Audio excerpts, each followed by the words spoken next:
Nakita niyo na ho ba, ma'am? Pakabilisan po, ma'am, kasi madami pa po ako ipaprocess. So, i-share ko sa inyo guys yung kanina na hacker ng Facebook or scammer na tumawag sa akin kasi inano ko yung ni-record ko yung video call. Kaso hindi marinig yung boses ko. Yung boses lang nung scammer yung naririnig. Pakinggan niyo. Nakita niyo na ho ba, ma'am?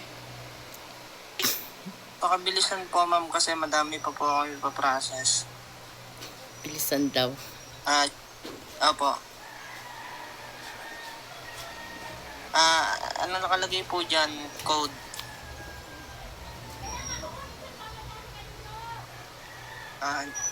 Jason po, Jason. Jason daw. Hindi marinig yung boses ko tsaka ni mama ko. Andyan po. Tinatanong ko kasi yung Castro pangalan po. niya. Andyan na po ba kayo sa Jason Castro niya? daw. Gmail? Nagulat ako kasi nag-send na daw siya sa Gmail ko o email ko ng nag-send daw siya sa akin sa may Gmail ko ng stub para sa yung sa DSWD na inaano niya. Doon niya daw sinend yung code. Tapos ngayon, hinihingi niya sa akin. Kaya doon pa lang nahuhuli na siya na Tsaka nagulat ako kasi hindi pa ako nagbibigay sa kanya ng email account ko. Sabi niya nag-send na daw siya. So doon pa lang parang napapaisip-isip na ako. Opo. Ano nakalagay po dyan? Code. Facebook code po ang nakalagay dyan, hindi Jason, ma'am. Facebook code daw yun nakalagay. Hindi daw Jason. Tinatanong ko kasi siya kung anong pangalan niya, yung full name niya. Kasi doon sa email, may makikita ka doon pag may nag-send sa'yo ng message. Makikita mo doon yung pangalan ng tao nung nag-send sa'yo. Kaya tinatanong ko kung anong pangalan niya ng email niya. Tapos sabi niya, Jason Castro daw yung pangalan niya. Kaso lang, wala naman ako nakitang Jason Castro doon na nag-send sa email ko. Kundi yung Facebook. Yung Facebook yung nag-notify sa akin. Kaya na ko kaagad na ganun kasi yung lumalabas pag once na ako ng Facebook. Nag-online ako sa iba. So may hinihingi siya na code. Kasi linagyan ko siya ng code yung Facebook, kaya hindi siya basta-basta ma-open. Kaya yun yung hinihingi niya, yung Facebook code. Oo nga po, ang nakalagay nga po dyan, Facebook code, pipindutin nyo ho yun dyan. Ayun po yung stub number nyo, ma'am, yung code. Yung stub number ko daw is yung code. Yung code na pinapasa ng Facebook. Nakakaloka. Yung stub number ko is yung code na sinasabi ni Facebook. Hindi po, na-computer po kami, ma'am. Ang lalabas po dyan, Facebook code. Ayun po yung stub number nyo.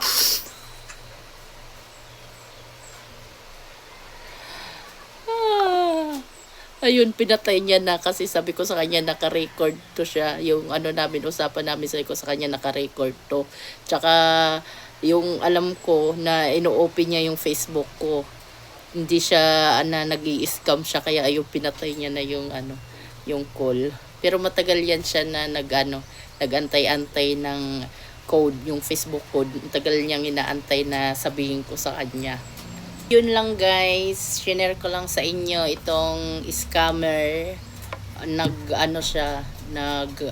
Kasi ilang friend na rin yung na ganyan. Yung ginagawa nila is hinahack nila yung Facebook. Tapos kinukontak nila yung mga friends. Tapos marami silang mga excuses na mga inaano. Tapos yung iba nag-aano sila, naghihiram-hiram sila ng pera, tas ganito ganito ganyan. So pag once na may nag-message sa inyo, lalo na about sa pera, is mas maganda talaga na video call nyo muna, kasi maganda yung makausap nyo ng face to face bago kayo mag-ano ng sisend ng pera. Kasi ang maraming mga mangluloko sa panahon ngayon, kaya mas maganda yung talagang sigurado. Ganito kasi yun guys, nag-message sa akin yung isang friend ko, and then kakilala ko siya, tapos dito lang din sa barangay namin to siya, itong nag-message sa akin. So nagulat ako kasi sabi niya, DSWD, financial assistant. Financial assistant daw, 6,500. Sabi niya, fill up this. So yun nakalagay doon, name, tapos number. So doon dito pa lang parang nag-iisip na ako, kasi name, tapos number. Parang hindi naman yata ganyan. Pero trinay ko pa rin, kasi na ano pa rin ako sa kanya, kasi ito siya, kilala ko to siya. Sabi ko sa kanya, legit ba yan? Sabi niya, oo naman. Sabi niya, sa DSWD daw yan. So sabi ko, paano? Tapos sabi niya, ayun nga daw, number tsaka pangalan lang daw. Tapos sabi ko sa kanya, may money involved ba? Kasi pag may once na sinabi niya na may money involved, alam na, 'di ba? Pag may money involved, sabi niya wala daw, sabi niya. Tapos yun, sabi niya sa akin, tatawag daw siya sa cellphone number ko, kasi binigay ko yung cellphone number ko naman tsaka yung pangalan ko. Tapos sabi niya, yung kakausap daw sa akin is yung pamangkin. Ayun. Sabi niya, tawag ako, pakausap kita sa pamangkin ko para mailista ka na. Sabi niya ganun. Tapos yun, tumawag.